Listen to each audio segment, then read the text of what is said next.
Alors, l'objectif de cet exercice, c'est d'expliquer comment, quand on calcule une limite d'une fonction un petit peu compliquée, comme celle-là où il y a des x et des cosinus x par exemple, eh bien quand on a une fonction compliquée, eh bien plutôt que de calculer directement la limite de la fonction, eh bien on va chercher une fonction qui est plus grande que cette fonction-là, une fonction qui est plus petite, c'est-à-dire qu'on va chercher à encadrer cette fonction par deux fonctions plus simples dont on sait calculer la limite. Voilà l'objectif de cet exercice. Alors, avant de corriger, je rappelle que si vous voulez progresser rapidement, il faut absolument chercher les exercices avant de regarder la correction. Donc, si vous n'avez pas encore cherché cet exercice, appuyez sur pause, cherchez-le, puis ensuite seulement regardez la correction. Alors, corrigeons la question A et cherchons la limite de cette fonction. Et donc, comme on l'a expliqué en introduction, plutôt que d'essayer de directement calculer la limite de cette fonction, on va essayer d'encadrer cette fonction. Et il faut y penser souvent quand on a des cosinus, parce qu'on sait que cosinus, on sait que c'est toujours compris entre moins 1 et 1. Donc, on va commencer par encadrer cette fonction par deux fonctions plus simples qui seront sans cosinus. Eh bien, c'est très simple, comme on l'a dit, cosinus x, vous savez que cosinus x, c'est toujours compris entre moins 1 et 1. Et donc, si je rajoute x, eh bien x plus cosinus x, eh bien si je rajoute x, il faut le rajouter partout, eh bien x plus cosinus x, c'est compris entre x plus 1 et x moins 1. Alors voilà, on a réussi à encadrer cette fonction.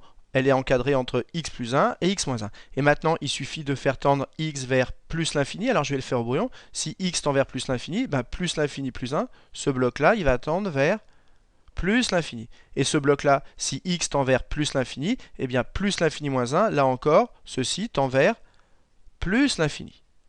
Eh bien, je rappelle ce qui est dans votre cours. Si vous avez une fonction f qui est inférieure ou égale à une fonction g, il faut que cette inégalité soit valable pour x supérieur à une certaine valeur, par exemple x supérieur à 1, 2 ou 3.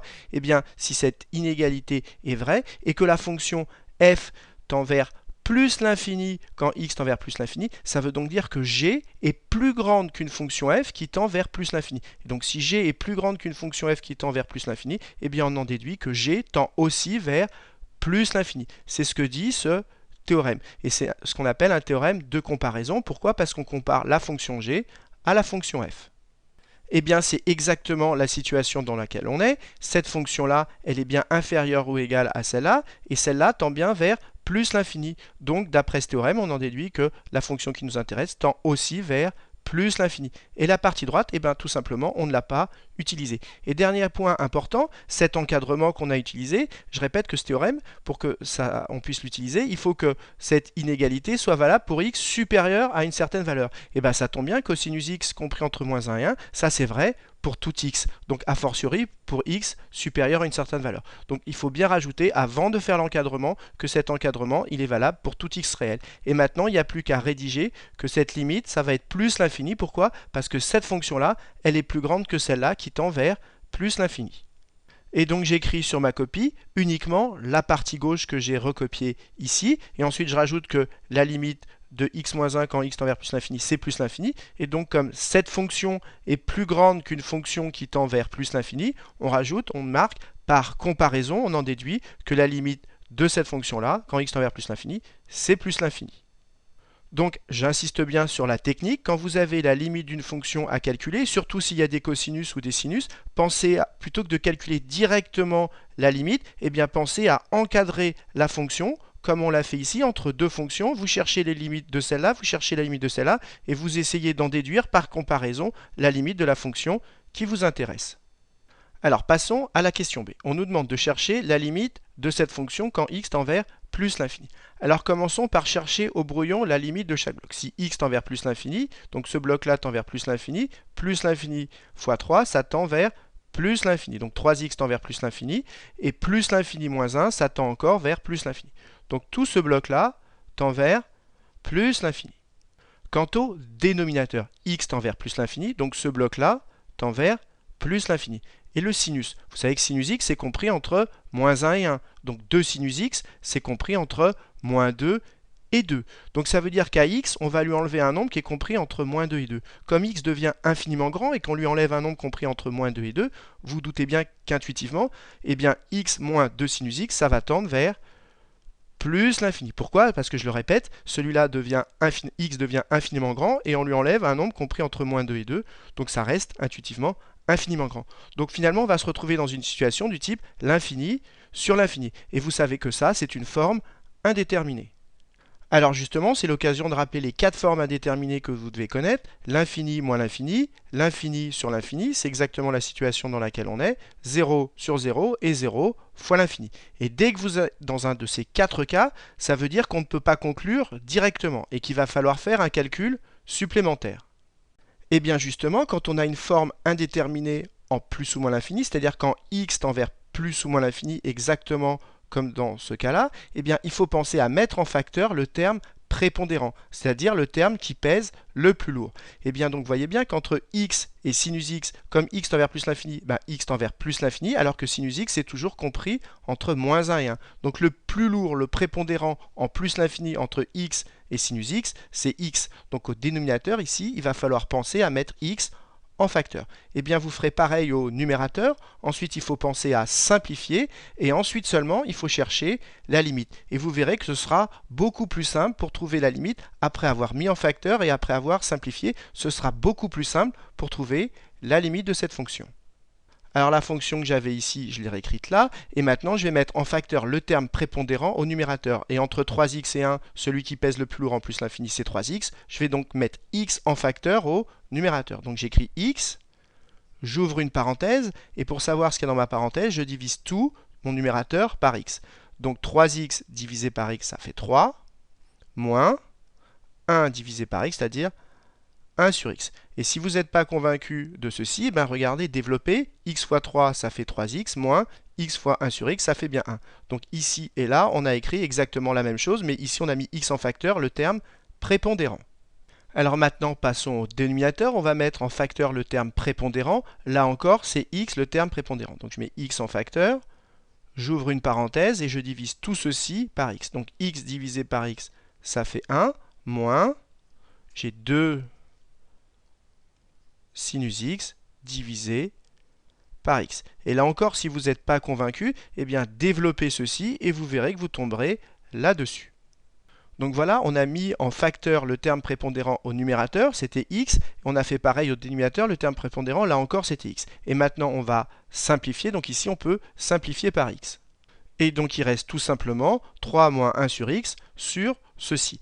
Alors maintenant on va chercher au brouillon la limite de chaque bloc. Comme on fait tendre x vers plus l'infini, 1 divisé par plus l'infini, ce bloc-là, il tend vers 0. Je répète, 1 divisé par un nombre infiniment grand, ça tend vers 0. Donc 3 moins 0, tout ceci tend vers 3.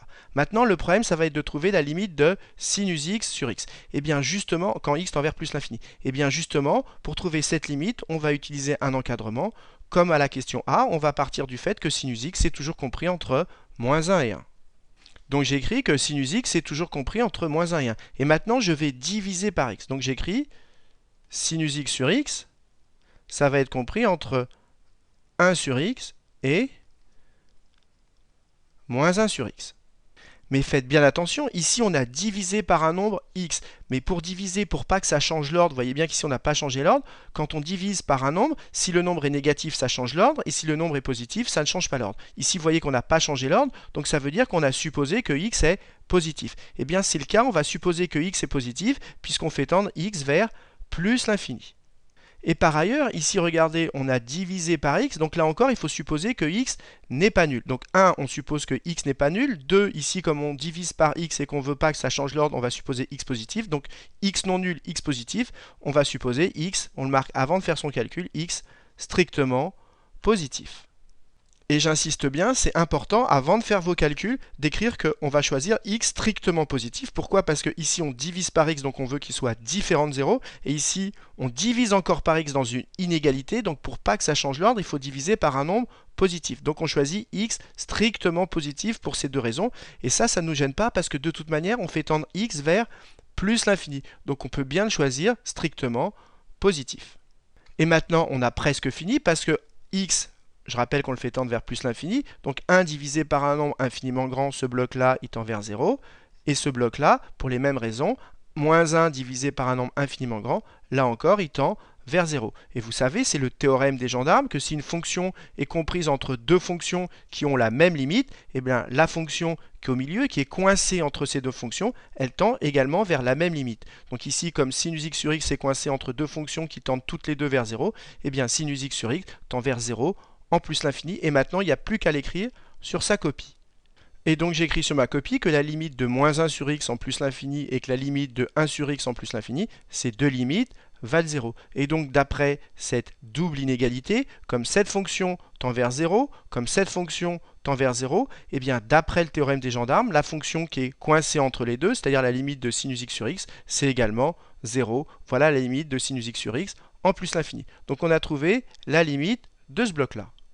Donc si je reviens à ce niveau-là, ce bloc-là, on a démontré qu'il tendait vers 0. Et deux fois quelque chose qui tend vers 0, ça tend vers 0. Et donc tout ce bloc-là tend également vers 0. Et donc si on a quelque chose qui tend vers 0, 1 moins ce quelque chose, tout ceci tend vers 1. Donc le numérateur tend vers 3, le dénominateur tend vers 1. Donc ça veut dire que cette fonction tend vers 3 sur 1, c'est-à-dire 3. Donc la limite de cette fonction, c'est 3. Et maintenant, il n'y a plus qu'à l'écrire sur sa copie. Et donc j'écris tout simplement que la limite du numérateur de 3 moins 1 sur x quand x tend vers plus l'infini, 1 divisé par x qui tend vers plus l'infini, 1 divisé par un nombre infiniment grand, ça tend vers 0. Donc ce bloc-là tend vers 0, donc tout ceci tend vers 3. Quant au dénominateur, la limite de tout ceci, on a expliqué que sinus x sur x, ça tendait vers 0 en plus l'infini. Donc 2 fois ceci, ça tend vers 0. Donc 1 moins cela, ça tend vers 1.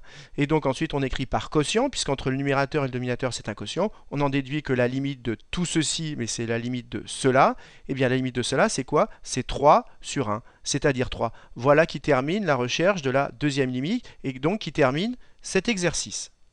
Alors, qu'est-ce qu'il faut retenir de cet exercice? Il y a deux techniques fondamentales à retenir. La première, c'est que quand vous cherchez la limite d'une fonction un peu compliquée, avec du cosinus ou avec du sinus, plutôt que d'essayer de chercher directement la limite, eh bien, essayez d'encadrer la fonction entre deux fonctions plus simples dont vous savez trouver la limite, exactement comme on a fait à la question 1. Donc, pensez bien à encadrer la fonction entre deux fonctions plus simples dont vous savez trouver la limite. Exactement, je répète, comme on l'a fait à la question A.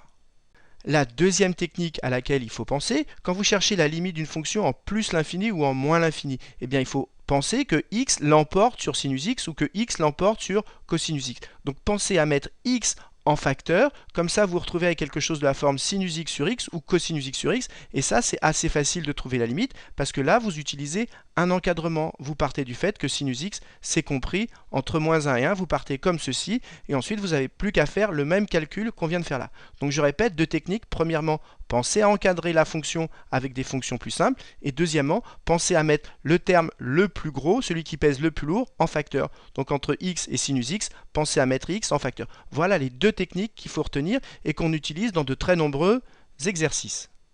Donc si vous avez eu du mal à faire cet exercice, il est extrêmement important que vous le refassiez seul, mais cette fois-ci sans regarder la correction.